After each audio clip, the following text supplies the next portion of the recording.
Cours 2, les grands principes de la gestion des risques et la protection sociale en France. Pour se protéger des risques, les individus peuvent chercher une diversification du risque. Il s'agit ici de limiter l'exposition au risque en ne mettant pas ses œufs dans le même panier.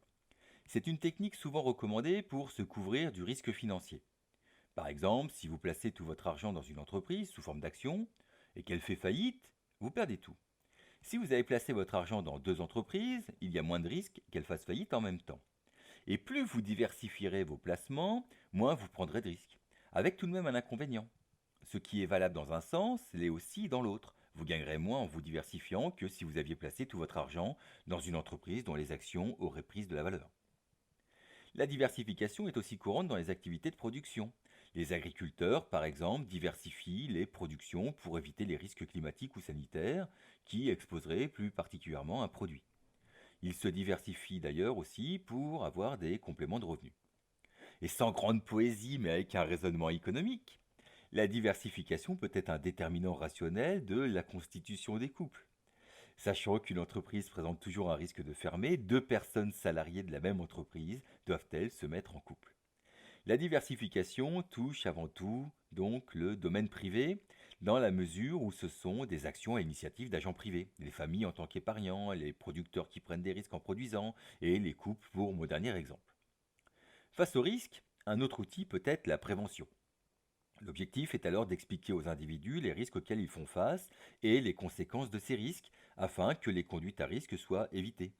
Cette prévention est à l'œuvre dans l'éducation des enfants. Si tu prends le risque de ne pas être sage, le Père Noël ne passera pas, c'est un exemple. Mais elle peut aussi être menée par les pouvoirs publics avec les campagnes de prévention. Rappelez-vous les jolies photos sur les paquets de cigarettes, les campagnes de prévention routière, etc. La prévention est donc du domaine privé, avec les familles, les amis, les assurances privées qui peuvent mener des campagnes d'information sur des risques, mais aussi du domaine public, avec l'État qui informe et met en place des politiques de prévention, ou encore qui subventionne des actions de prévention réalisées par des associations. Enfin, la gestion collective des risques repose sur la mutualisation des risques, qui est un principe essentiel de l'assurance, qu'elle soit publique ou privée. L'idée est plutôt simple.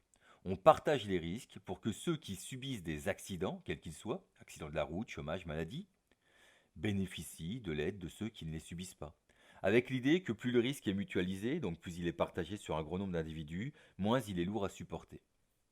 La mutualisation des risques est du domaine privé, les assurances et mutuelles privées, et du domaine public, les institutions de la protection sociale en France, par exemple, assurance chômage, assurance maladie.